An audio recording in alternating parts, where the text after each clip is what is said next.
اور حضرت آدم علیہ الصلوۃ والسلام نے اپنی پیدائش کے بعد عرش پر نبی کریم صلی اللہ تعالی علیہ وآلہ وسلم کا نام پاک لکھا دیکھا اور آپ علیہ الصلوۃ والسلام کی عظمت کو پہچان گئے، جیسا کہ حضرت عمر بن خطاب رضی اللہ تعالی عنہ سے روایت ہے۔ رسول کریم صلی اللہ تعالی علیہ وآلہ وسلم نے ارشاد فرمایا، جب حضرت آدم علیہ الصلوۃ والسلام سے لغزش سرزد ہوئی تو انہوں نے عرش کی طرف اپنا سر اٹھایا اور عرض کی، اے اللہ، میں محمد کے وسیلے سے سوال کرتا ہوں کہ تو میری مغفرت فرما دے۔ اللہ تعالیٰ نے حضرت آدم علیہ الصلوۃ والسلام کی طرف وحی فرمائی کہ محمد کون ہے؟ حضرت آدم علیہ الصلوۃ والسلام نے عرض کی، اے اللہ عز و جل، تیرا نام برکت والا ہے۔ جب تو نے مجھے پیدا کیا تو میں نے سر اٹھا کر تیرے عرش کی طرف دیکھا تو اس میں لکھا ہوا تھا، لا الہ الا اللہ محمد الرسول اللہ۔ تو میں نے جان لیا کہ تیری بارگاہ میں اس شخص سے زیادہ کسی کا مرتبہ اور مقام نہ ہوگا جس کا نام تو نے اپنے نام کے ساتھ لکھا ہے۔ اللہ تعالیٰ نے حضرت آدم علیہ الصلوۃ والسلام کی طرف وحی فرمائی، اے آدم، یہ تیری اولاد میں سے سب سے آخری نبی ہیں اور ان کی امت تمہاری اولاد کی امتوں میں سے سب سے آخری امت ہے، اور اگر وہ نہ ہوتے تو اے آدم میں تمہیں بھی پیدا نہ کرتا۔ اور دنیا میں تشریف آوری سے صدیوں پہلے حضرت عیسیٰ علیہ الصلوۃ والسلام نے آپ کی آمد کی بشارت دی، حتیٰ کہ آپ کا نام تک بتا دیا، جیسا کہ سورہ صف میں ہے، وَإِذْ قَالَ عِيسَى ابْنُ مَرْيَمَ يَا بَنِي إِسْرَائِيلَ إِنِّي رسول اللہ الیکم مصدقا لما بین یدی من التوراۃ ومبشرا برسول یأتی من بعد اسمہ احمد۔ اور یاد کرو جب عیسیٰ بن مریم نے فرمایا، اے بنی اسرائیل، میں تمہاری طرف اللہ کا رسول ہوں، اپنے سے پہلی کتاب تورات کی تصدیق کرنے والا ہوں اور اس عظیم رسول کی بشارت دینے والا ہوں جو میرے بعد تشریف لائیں گے، ان کا نام احمد ہے۔ اس سے معلوم ہوا کہ اللہ تعالیٰ کی بارگاہ میں تاجدار رسالت صلی اللہ تعالیٰ علیہ وسلم کا مقام و مرتبہ سب سے بلند ہے۔ انا خلقنا الانسان من نطفة امشاج نبتلیہ فجعلناہ سمیعا بصیرا انا ہدیناہ السبیل اما شاکرا واما کفورا۔ ترجمہ، بے شک ہم نے آدمی کو ملی ہوئی منی سے پیدا کیا تاکہ ہم اس کا امتحان لیں، تو ہم نے اسے سننے والا، دیکھنے والا بنا دیا۔ بے شک ہم نے اسے راستہ دکھا دیا، اب یا شکر گزار ہے اور یا ناشکری کرنے والا ہے۔ اِنَّا خَلَقْنَا الْإِنسَانَ مِن نُطْفَةٍ أَمْشَاج، بے شک ہم نے آدمی کو ملی ہوئی منی سے پیدا کیا۔ آیت کے اس حصے میں اللہ تعالیٰ نے انسانوں کی پیدائش سے متعلق اپنے قانون کو بیان فرمایا کہ اس نے آدمی کو مرد و عورت کی ملی ہوئی منی سے پیدا کیا، جبکہ اللہ تعالیٰ کی قدرت انسان کی پیدائش کے سلسلے میں اس ذریعے کی محتاج نہیں، جیسا کہ اللہ تعالیٰ نے حضرت آدم علیہ الصلوۃ والسلام کو ماں اور باپ دونوں کے بغیر پیدا کر دیا، حضرت حوا رضی اللہ تعالیٰ عنہا کو بغیر ماں کے پیدا کر دیا، اور حضرت عیسیٰ علیہ الصلوۃ والسلام کو بغیر باپ کے پیدا کر دیا، نبتلی، تاکہ ہم اس کا امتحان لیں۔ یعنی جب ہم نے انسان کو پیدا کیا تو اس وقت یہ ارادہ کیا کہ ہم اسے مکلف کر کے اپنے احکامات اور ممنوعات سے اس کا امتحان لیں، تو ہم نے اسے سننے والا، دیکھنے والا بنا دیا تاکہ وہ دلائل کا مشاہدہ کر سکے اور آیات کو غور سے سن سکے۔ یاد رہے کہ یہاں انسان سے مراد حضرت آدم علیہ الصلوۃ والسلام کی اولاد مراد ہے۔ اِنَّا هَدَيْنَاهُ السَّبِيلَ، بے شک ہم نے اسے راستہ دکھا دیا۔ ارشاد فرمایا کہ بے شک ہم نے ظاہری اور باطنی حواس عطا کرنے کے بعد انسان کو دلائل قائم کر کے، رسول بھیج کر اور کتابیں نازل فرما کر ہدایت کا راستہ دکھا دیا۔ اب چاہے وہ ایمان قبول کر کے شکر گزار بنے یا کفر کر کے ناشکری کرنے والا بنے۔ انا اعتدنا للکافرین سلاسل واغلالا وسعیرا۔ ترجمہ، بے شک ہم نے کافروں کے لیے زنجیریں اور طوق اور بھڑکتی آگ تیار کر رکھی ہیں۔ انا اعتدنا للکافرین، بے شک ہم نے کافروں کے لیے تیار کر رکھی ہیں۔ اس سے پہلی آیت میں کافروں اور ایمان والوں کا ذکر کیا، اور اس آیت میں وہ چیزیں بیان کی جا رہی ہیں جو کافروں کے لیے تیار کی گئی ہیں۔ چنانچہ ارشاد فرمایا کہ بے شک ہم نے آخرت میں کافروں کے لیے زنجیریں تیار کر رکھی ہیں جن سے باندھ کر انہیں دوزخ میں گھسیٹا جائے گا، اور ان کے لیے طوق تیار کر رکھے ہیں جو ان کے گلوں میں ڈالے جائیں گے، اور ان کے لیے بھڑکتی آگ تیار کر رکھی ہے جس میں انہیں جلایا جائے گا۔ ان الابرار یشربون من کأس کان مزاجها کافورا عينا يشرب بها عباد الله يفجرونها تفجيرا۔ ترجمہ، بے شک نیک لوگ اس جام سے پیئیں گے جس میں کافور ملا ہوا ہوگا۔ وہ کافور ایک چشمہ ہے جس سے اللہ کے نہایت خاص بندے پیئیں گے، وہ اسے جہاں چاہیں گے بہا کر لے جائیں گے۔ ان الابرار، بے شک نیک لوگ۔ کفار کا حال بیان کرنے کے بعد اب اس آیت اور اس کے بعد والی آیت میں ایمان والوں کا حال بیان کیا جا رہا ہے کہ بے شک نیک لوگ جنت میں اس جام میں سے پیئیں گے جس میں کافور ملا ہوا ہوگا۔ وہ کافور جنت میں ایک چشمہ ہے جس سے اللہ تعالیٰ کے نہایت خاص بندے پیئیں گے، اور وہ اپنے مکانات اور محلوں میں اسے آسانی کے ساتھ جہاں چاہیں بہا کر لے جائیں گے۔ نیز کافور ملا جام پینے سے انہیں کوئی نقصان نہ ہوگا، کیونکہ جنتی لوگ جنت سے جو کچھ کھائیں پیئیں گے اس سے انہیں کوئی نقصان نہیں پہنچے گا۔ يوفون بالنذر ويخافون يوما كان شره مستطيرا۔ ترجمہ، وہ اپنی منتیں پوری کرتے ہیں اور اس دن سے ڈرتے ہیں جس کی برائی پھیلی ہوئی ہوگی۔ یوفون بالنذر، وہ اپنی منتیں پوری کرتے ہیں۔ اللہ تعالیٰ کے نیک بندوں کا ثواب بیان فرمانے کے بعد اب ان کے وہ اعمال ذکر فرمائے جا رہے ہیں جن کی وجہ سے انہیں یہ ثواب حاصل ہوا۔ پہلا عمل، اللہ تعالیٰ کے نیک بندے طاعت و عبادت اور شریعت کے واجبات پر عمل کرتے ہیں، حتیٰ کہ وہ عبادات جو واجب نہیں لیکن منت مان کر انہیں اپنے اوپر واجب کر لیا تو انہیں بھی ادا کرتے ہیں۔ منت کی دو صورتیں یاد رہے۔ منت کی ایک صورت یہ ہے کہ جو چیز آدمی پر واجب نہیں ہے اسے کسی شرط کے ساتھ اپنے اوپر واجب کر لے۔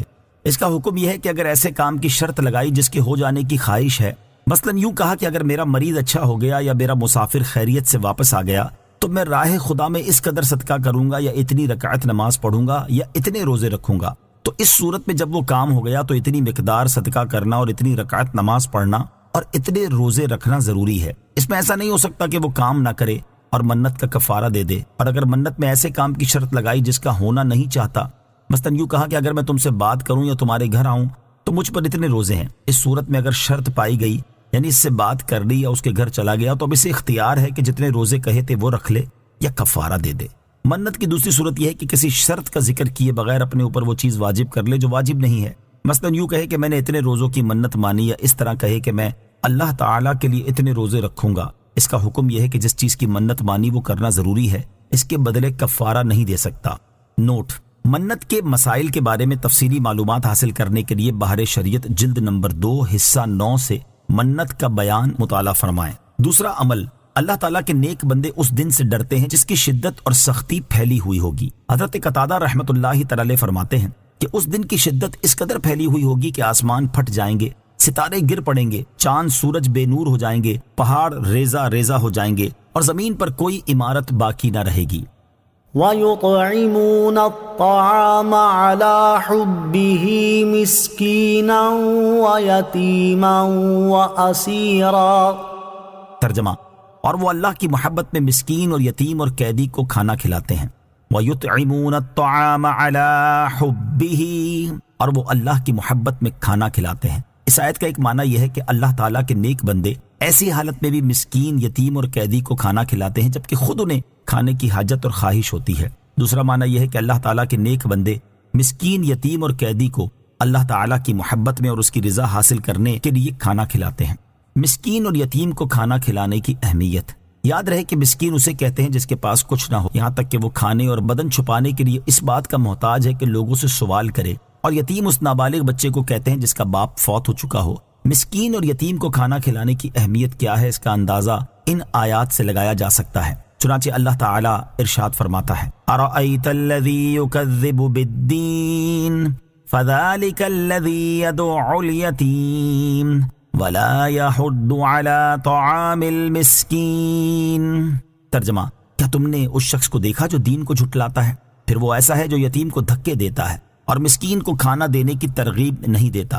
اور ارشاد فرمایا: فَأَمَّا الْإِنسَانُ إِذَا مَا ابْتَلَاهُ رَبُّهُ فَأَكْرَمَهُ وَنَعَّمَهُ فَيَقُولُ رَبِّي أَكْرَمَنِ وَأَمَّا إِذَا مَا ابْتَلَاهُ فَقَدَرَ عَلَيْهِ رِزْقَهُ فَيَقُولُ رَبِّي أَهَانَنِ كَلَّا بَل لَّا تُكْرِمُونَ الْيَتِيمَ وَلَا تَحَاضُّونَ عَلَى طَعَامِ الْمِسْكِينِ۔ ترجمہ، تو بہرحال آدمی کو جب اس کا رب آزمائے کہ اس کو عزت اور نعمت دے تو اس وقت وہ کہتا ہے کہ میرے رب نے مجھے عزت دی، اور بہرحال جب اللہ عز و جل بندے کو آزمائے اور اس کا رزق اس پر تنگ کر دے تو کہتا ہے کہ میرے رب نے مجھے ذلیل کر دیا۔ ہرگز نہیں، بلکہ تم یتیم کی عزت نہیں کرتے اور تم ایک دوسرے کو مسکین کے کھلانے کی ترغیب نہیں دیتے۔ اور ارشاد فرمایا فَلَقْتَحَمَ الْعَقَبَةَ وَمَا أَدْرَاكَ مَا الْعَقَبَةُ فَكُّ رَقَبَةٍ أَوْ إِطْعَامٌ فِي يَوْمٍ ذِي مَسْغَبَةٍ يَتِيمًا ذَا مَقْرَبَةٍ أَوْ مِسْكِينًا ذَا مَتْرَبَةٍ۔ ترجمہ، پھر بغیر سوچے سمجھے کیوں نہ گھاٹی میں کود پڑا، اور تجھے کیا معلوم کہ وہ گھاٹی کیا ہے؟ کسی بندے کی گردن چھڑانا یا بھوک کے دن میں کھانا دینا، رشتہ دار یتیم کو یا خاک نشین مسکین کو۔ انما نطعمكم لوجه الله لا نريد منكم جزاء ولا شكورا انا نخاف من ربنا يوما عبوسا قمطريرا۔ ترجمہ، ہم تمہیں خاص اللہ کی رضا کے لیے کھانا کھلاتے ہیں، ہم تم سے نہ کوئی بدلہ چاہتے ہیں اور نہ شکریہ، بے شک ہمیں اپنے رب سے ایک ایسے دن کا ڈر ہے جو بہت ترش نہایت سخت ہے۔ انما نطعمکم لوجہ اللہ، ہم تمہیں خاص اللہ کی رضا کے لیے کھانا کھلاتے ہیں۔ اس آیت اور اس کے بعد والی آیت میں فرمایا کہ اللہ تعالیٰ کے نیک بندے ان سے کہتے ہیں کہ ہم تمہیں خاص اس غرض سے کھانا کھلاتے ہیں تاکہ ہمیں اللہ تعالیٰ کی رضا حاصل ہو، اور ہم تم سے کوئی بدلہ یا شکر گزاری نہیں چاہتے، اور اس غرض سے کھانا کھلاتے ہیں کہ بے شک ہمیں اپنے رب عز و جل سے ایک ایسے دن کا ڈر ہے جس میں کافروں کے چہرے نہایت سخت بگڑے ہوئے ہوں گے، لہٰذا ہم اپنے عمل کی جزا یا شکر گزاری تم سے نہیں چاہتے، بلکہ ہم نے یہ عمل اس لیے کیا ہے تاکہ ہم اس دن خوف سے امن میں رہیں۔ کسی کے ساتھ بھلائی کرنے سے مقصود اللہ تعالیٰ کی رضا حاصل کرنا ہو۔ اس سے معلوم ہوا کہ صرف اللہ تعالیٰ کی رضا حاصل کرنے کے لیے کسی کے ساتھ بھلائی کرنی چاہیے، لوگوں کو دکھانا، اپنی واہ واہ چاہنا اور جس کے ساتھ بھلائی کی اس پر احسان جتانا یا اس کی طرف سے کوئی بدلہ حاصل کرنا مقصود نہ ہو۔ ایک اور مقام پر اللہ تعالیٰ ارشاد فرماتا ہے یا ایھا الذین آمنوا لا تبطلوا صدقاتکم بالمن والأذى كالذي ينفق ماله رئاء الناس۔ ترجمہ، اے ایمان والو، احسان جتا کر اور تکلیف پہنچا کر اپنے صدقے برباد نہ کر دو، اس شخص کی طرح جو اپنا مال لوگوں کے دکھلاوے کے لیے خرچ کرتا ہے۔ اور ارشاد فرمایا وما آتیتم من ربا لیربو فی اموال الناس فلا یربو عند اللہ وما آتیتم من زکاة تریدون وجہ اللہ فأولئک هم المضعفون۔ ترجمہ، اور جو مال تم لوگوں کو دو تاکہ وہ لوگوں کے مالوں میں بڑھتا رہے تو وہ اللہ کے نزدیک نہیں بڑھتا، اور جو تم اللہ کی رضا چاہتے ہوئے زکوٰۃ دیتے ہو تو وہی لوگ اپنے مال بڑھانے والے ہیں۔ فوقاهم الله شر ذلك اليوم ولقاهم نضرة وسرورا وجزاهم بما صبروا جنة وحريرا متكئين فيها على الأرائك لا يرون فيها شمسا ولا زمهريرا ودانية عليهم ظلالها وذللت قطوفها تذليلا۔ ترجمہ، تو انہیں اللہ اس دن کے شر سے بچا لے گا اور انہیں تر و تازگی اور خوشی دے گا، اور ان کے صبر کے سبب انہیں جنت اور ریشمی کپڑے بدلے میں دے گا۔ وہ جنت میں تختوں پر تکیہ لگائے ہوئے ہوں گے، نہ اس میں دھوپ دیکھیں گے اور نہ سخت سردی، اور اس کے سائے ان پر جھکے ہوں گے اور جنت کے گچھے جھکا کر نیچے کر دیے گئے ہوں گے۔ فوقاہم اللہ شر ذلک اليوم، تو انہیں اللہ اس دن کے شر سے بچا لے گا۔ ارشاد فرمایا کہ تو ان نیک بندوں کے خوف کی وجہ سے اللہ تعالیٰ انہیں اس دن کے شر سے بچا لے گا جس سے وہ ڈر رہے ہیں، اور ان کے چہروں میں تر و تازگی اور دلوں میں خوشی دے گا۔ وجزاہم بما صبروا، اور ان کے صبر کے بدلے انہیں بدلے میں دے گا۔ اس آیت اور اس کے بعد والی دو آیات کا خلاصہ یہ ہے کہ اللہ تعالیٰ اپنے نیک بندوں کو گناہ نہ کرنے، اللہ تعالیٰ کی اطاعت کرنے اور بھوک پر صبر کرنے کے بدلے جنت میں داخل کرے گا، اور انہیں ریشمی لباس پہنائے گا، اور وہ جنت میں تختوں پر تکیہ لگائے ہوں گے، اور دنیا کی طرح وہاں انہیں گرمی یا سردی کی کوئی تکلیف نہ ہوگی، اور جنتی درختوں کے سائے ان پر جھکے ہوئے ہوں گے، اور جنت کے درختوں کے گچھے جھکا کر نیچے کر دیے گئے ہوں گے تاکہ وہ کھڑے بیٹھے لیٹے ہر حال میں بآسانی گچھے لے سکیں اور جیسے چاہے کھا سکیں۔ وَيُطَافُ عَلَيْهِمْ بِآنِيَةٍ مِّن فِضَّةٍ وَأَكْوَابٍ كَانَتْ قَوَارِيرَ مِن فِضَّةٍ قَدَّرُوهَا تَقْدِيرًا۔ ترجمہ، اور ان پر چاندی کے برتنوں اور گلاسوں کے دور ہوں گے جو شیشے کی طرح ہوں گے، چاندی کے شفاف شیشے جنہیں پلانے والوں نے پورے اندازہ سے بھر کر رکھا ہوگا۔ وَيُطَافُ عَلَيْهِمْ بِآنِيَةٍ مِّن فِضَّةٍ وَأَكْوَابٍ، اور ان پر چاندی کے برتنوں اور گلاسوں کے دور ہوں گے۔ اس آیت اور اس کے بعد والی آیت کا خلاصہ یہ ہے کہ ان نیک بندوں پر چاندی کے برتنوں اور گلاسوں میں جنتی شراب کے دور ہوں گے، اور وہ برتن چاندی کے رنگ اور اس کے حسن کے ساتھ شیشے کی طرح صاف شفاف ہوں گے، اور ان میں جو چیز پی جائے گی وہ باہر سے نظر آئے گی، اور ان برتنوں کو پلانے والوں نے پورے اندازے سے بھر کر رکھا ہوگا کہ پینے والوں کی رغبت کی مقدار نہ اس سے کم ہوگی اور نہ زیادہ۔ وَيُسْقَوْنَ فِيهَا كَأْسًا كَانَ مِزَاجُهَا زَنجَبِيلًا عَيْنًا فِيهَا تُسَمَّى سَلْسَبِيلًا۔ ترجمہ، اور جنت میں انہیں ایسے جام پلائے جائیں گے جس میں زنجبیل ملا ہوا ہوگا۔ زنجبیل جنت میں ایک چشمہ ہے جس کا نام سلسبیل رکھا جاتا ہے۔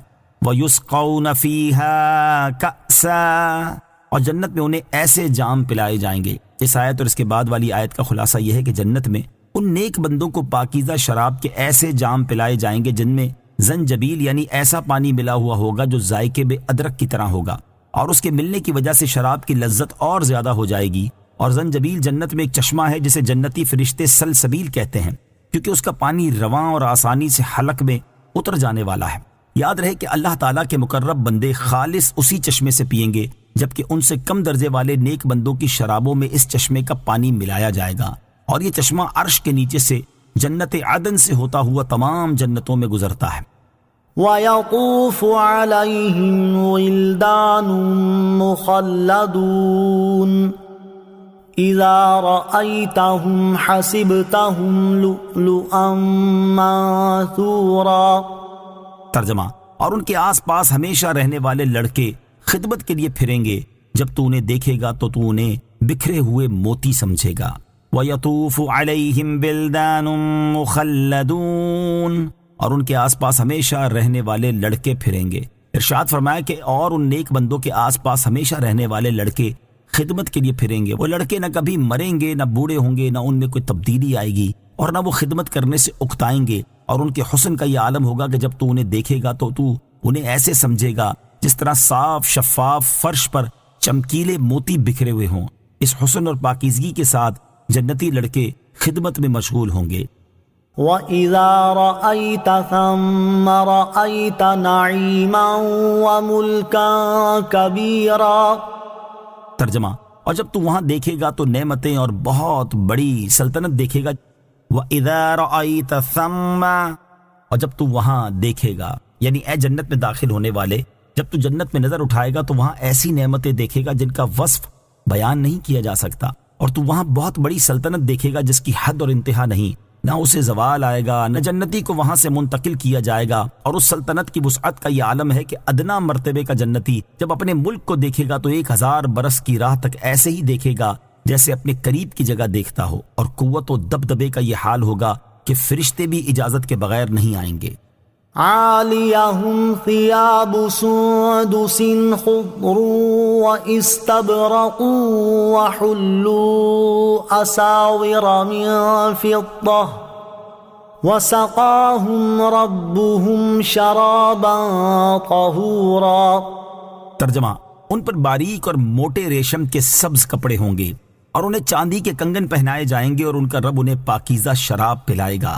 عالیہم، ان پر ہیں، یعنی ان جنتیوں کے بدن پر باریک اور موٹے ریشم کے سبز کپڑے ہوں گے، اور انہیں چاندی کے بھی کنگن پہنائے جائیں گے، اور ان کا رب عز و جل انہیں پاکیزہ شراب پلائے گا جو کہ انتہائی پاک صاف ہوگی، نہ اسے کسی کا ہاتھ لگا ہوگا، نہ کسی نے اسے چھوا ہوگا، اور نہ وہ پینے کے بعد دنیا کی شراب کی طرح جسم کے اندر سڑ کر پیشاب بنے گی، بلکہ اس شراب کی صفائی کا یہ عالم ہے کہ جسم کے اندر اتر کر پاکیزہ خوشبو بن کر جسم سے نکلتی ہے، اور جنت میں رہنے والوں کو کھانے کے بعد شراب پیش کی جائے گی، اسے پینے سے ان کے پیٹ صاف ہو جائیں گے، اور جو کچھ انہوں نے کھایا ہوگا وہ پاکیزہ خوشبو بن کر ان کے جسموں سے نکلے گا، اور ان کی خواہشیں اور رغبتیں پھر تازہ ہو جائیں گی۔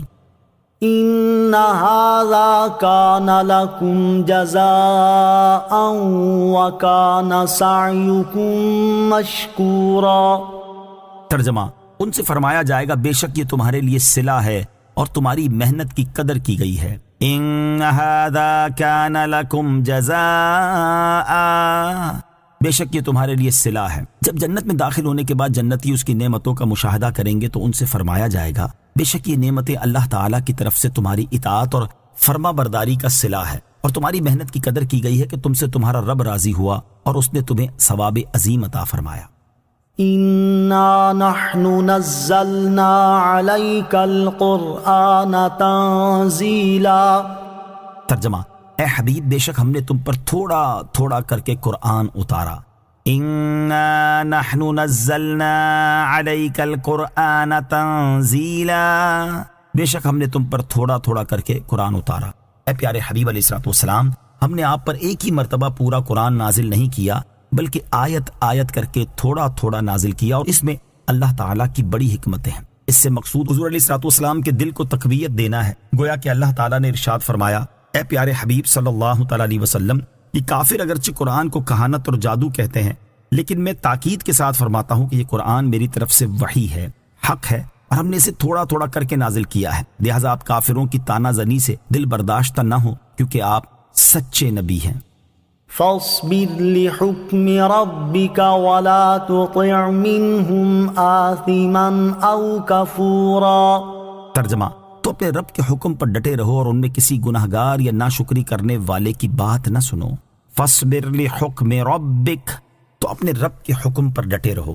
شان نزول، عتبہ بن ربیعہ اور ولید بن مغیرہ یہ دونوں نبی کریم علیہ الصلوۃ والسلام کے پاس آئے اور کہنے لگے کہ اگر آپ عورتیں اور مال حاصل کرنے کے لیے اپنے دین کی تبلیغ کر رہے ہیں تو اس کام سے باز آئیے۔ اور عتبہ نے کہا کہ اگر آپ ایسا کریں گے تو میں اپنی بیٹی سے آپ کی شادی کر دوں گا اور مہر کے بغیر آپ کی خدمت میں حاضر کر دوں گا۔ اور ولید نے کہا کہ میں آپ کو اتنا مال دے دوں گا کہ آپ راضی ہو جائیں گے۔ اس پر یہ آیت نازل ہوئی اور اللہ تعالیٰ نے اپنے حبیب علیہ الصلوۃ والسلام سے ارشاد فرمایا، اے پیارے حبیب صلی اللہ تعالیٰ علیہ وآلہ وسلم، آپ رسالت کی تبلیغ فرما کر اور اس میں مشقتیں اٹھا کر اور دین کے دشمنوں کی ایذائیں برداشت کر کے اپنے رب عز و جل کے حکم پر ڈٹے رہیں اور ان میں کسی گناہگار یا ناشکری کرنے والے کی بات نہ سنیں۔ واذکر اسم ربک بکرۃ وأصیلا ومن اللیل فاسجد له وسبحہ لیلا طویلا۔ ترجمہ، اور صبح و شام اپنے رب کا نام یاد کرو اور رات کے کچھ حصے میں اسے سجدہ کرو اور لمبی رات میں اس کی پاکی بیان کرو۔ وَاذْكُرِ اسْمَ رَبِّكَ بُكْرَةً وَأَصِيلًا، اور صبح و شام اپنے رب کا نام یاد کرو۔ اس آیت اور اس کے بعد والی آیت کا خلاصہ یہ ہے کہ بعض مفسرین کے نزدیک یہاں ذکر سے نماز مراد ہے، چنانچہ صبح کے ذکر سے نماز فجر اور شام کے ذکر سے ظہر اور عصر کی نمازیں مراد ہیں، جبکہ رات کے کچھ حصے میں سجدہ کرنے سے مراد یہ ہے کہ مغرب اور عشاء کی نمازیں پڑھیں، اور باقی لمبی رات میں اللہ تعالیٰ کی پاکی بیان کرنے سے مراد یہ ہے کہ فرائض کی ادائیگی کے بعد نوافل پڑھتے رہیں۔ یوں اس میں تہجد کی نماز بھی شامل ہو گئی، اور بعض مفسرین نے فرمایا ہے کہ یہاں ذکر سے مراد زبان سے ذکر کرنا ہے، اور مقصود یہ ہے کہ دن رات کے تمام اوقات میں دل اور زبان سے اللہ تعالیٰ کے ذکر میں مشغول رہیں۔ ان هؤلاء يحبون العاجلة ويذرون وراءهم يوما ثقيلا۔ ترجمہ، بے شک یہ لوگ جلد جانے والی سے محبت کرتے ہیں اور اپنے آگے ایک بھاری دن کو چھوڑ بیٹھے ہیں۔ ان هؤلاء يحبون العاجلة، بے شک یہ لوگ جلد جانے والی سے محبت کرتے ہیں۔ رسول کریم صلی اللہ تعالیٰ علیہ وسلم سے مخاطب ہونے کے بعد اب اللہ تعالیٰ کفار کے حالات بیان فرما رہا ہے۔ چنانچہ ارشاد فرمایا کہ بے شک ان کفار مکہ کا حال یہ ہے کہ وہ جلد جانے والی دنیا کی محبت میں گرفتار ہیں اور اسے آخرت پر ترجیح دیتے ہیں، اور اپنے آگے قیامت کے اس دن کو چھوڑ بیٹھے ہیں جس کی شدتیں اور سختیاں کفار پر بھاری ہوں گی۔ یہ لوگ نہ اس دن پر ایمان لاتے ہیں اور نہ اس دن کے لیے عمل کرتے ہیں۔ دنیا سے محبت کب بری اور کب اچھی ہے؟ اس سے معلوم ہوا کہ جب دین کو چھوڑ کر دنیا سے محبت کی جائے تو یہ بری ہے اور کفار کا طریقہ ہے، اور اگر دنیا کو دین کے لیے وسیلہ بنایا جائے تو اس سے محبت اچھی ہے۔ ہمارے اسلاف کا حال یہ تھا کہ وہ دنیا کا مال ملنے پر خوش ہونے کی بجائے غمزدہ ہو جایا کرتے تھے اور دین کی خاطر دنیا کا مال حاصل کرنے کی کوشش کیا کرتے تھے۔ جیسا کہ ایک مرتبہ حضرت عبد الرحمن بن عوف رضی اللہ تعالیٰ عنہ روزے سے تھے، جب افطار کے وقت ان کے سامنے کھانا لایا گیا تو فرمایا، حضرت مصعب بن عمیر رضی اللہ تعالیٰ عنہ شہید کیے گئے اور وہ مجھ سے بہتر تھے، انہیں ایک چادر کا کفن دیا گیا، اگر ان کے سر کو چھپایا جاتا تو قدم کھل جاتے تھے اور قدموں کو چھپایا جاتا تو سر کھل جاتا تھا۔ حضرت حمزہ رضی اللہ تعالیٰ عنہ شہید کیے گئے اور وہ مجھ سے بہتر تھے، پھر ہمارے لیے دنیا خوب کشادہ کر دی گئی اور ہمیں دنیا کا مال عطا فرما دیا گیا۔ میں اس بات سے ڈرتا ہوں کہ کہیں یہ ہماری نیکیوں کا جلد بدلہ نہ مل رہا ہو۔ پھر رونے لگے اور کھانا چھوڑ دیا۔ حضرت حماد بن زید رحمت اللہ تعالی علیہ فرماتے ہیں، حضرت عبداللہ ابن مبارک رضی اللہ تعالیٰ عنہ کپڑے کی تجارت کیا کرتے تھے۔ ایک مرتبہ انہوں نے فرمایا کہ اگر 5 افراد نہ ہوتے تو میں تجارت نہ کرتا۔ کسی نے ان سے کہا، اے ابو محمد وہ 5 افراد کون ہیں؟ انہوں نے فرمایا، نمبر 1 حضرت سفیان ثوری، نمبر 2 حضرت سفیان بن عیینہ، نمبر 3 حضرت فضیل بن عیاض، نمبر 4 حضرت محمد بن سماک، اور نمبر 5 حضرت ابن علیہ رضی اللہ تعالی عنہم۔ حضرت عبداللہ ابن مبارک رضی اللہ تعالیٰ عنہ خراسان شہر تک تجارت کے لیے جاتے اور تجارت سے جو نفع ہوتا اس میں سے اپنے اہل خانہ کا اور حج کا خرچہ نکال کر باقی جو کچھ بچتا وہ ان 5 حضرات کی خدمت میں پیش کر دیتے تھے۔ نحن خلقناهم وشددنا أسرهم وَإِذَا شِئْنَا بَدَّلْنَا أَمْثَالَهُمْ تَبْدِيلًا۔ ترجمہ، ہم نے انہیں پیدا کیا اور ان کے اعضاء اور جوڑ مضبوط کیے اور ہم جب چاہیں ان جیسے اور بدل دیں۔ نحن خلقناہم، ہم نے انہیں پیدا کیا۔ ارشاد فرمایا کہ ہم نے انہیں منی سے پیدا کیا اور ان کے اعضاء اور جوڑ مضبوط کیے تاکہ ان کے لیے کھڑے ہونا، بیٹھنا، پکڑنا اور حرکت کرنا ممکن ہو جائے، اور خالق کا حق یہ ہے کہ اس کا شکر ادا کیا جائے اور اس کی ناشکری نہ کی جائے، اور ہم جب چاہیں انہیں ہلاک کر دیں اور ان کی بجائے تخلیق میں ان جیسے اور لوگ لے آئیں جو کہ اطاعت شعار ہوں۔ ان هذه تذکرہ فمن شاء اتخذ الى ربه سبیلا وما تشاءون الا ان يشاء اللہ ان اللہ کان علیما حکیما يدخل من يشاء في رحمته والظالمين أعد لهم عذابا أليما۔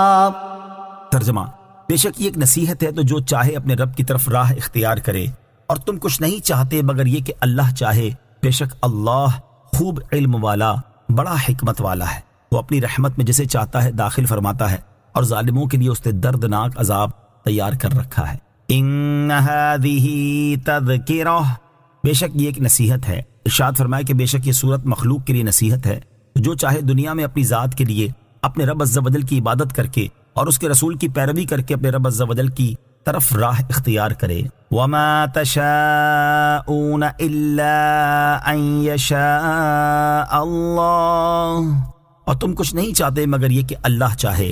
ارشاد فرمایا کہ تم کچھ نہیں چاہتے مگر تبھی کچھ ہوتا ہے جبکہ اللہ تعالیٰ چاہے، کیونکہ جو کچھ ہوتا ہے اسی کی مشیت سے ہوتا ہے۔ بے شک وہ اپنی مخلوق کے احوال جانتا ہے اور انہیں پیدا کرنے میں حکمت والا ہے۔ آیت وَمَا تَشَاءُونَ إِلَّا أَن يَشَاءَ اللَّهُ سے معلوم ہونے والے مسائل۔ اس آیت سے 2 مسئلے معلوم ہوئے۔ نمبر 1، انسان پتھر کی طرح بے اختیار نہیں بلکہ اسے اختیار اور ارادہ ملا ہے۔ نمبر 2، انسان اپنے ارادے میں بالکل مستقل اور اللہ تعالیٰ سے بے نیاز نہیں بلکہ اس کا ارادہ اللہ تعالیٰ کے ارادے کے ماتحت ہے، لہٰذا انسان مختار مطلق نہیں، اسی عقیدے پر ایمان کا مدار ہے۔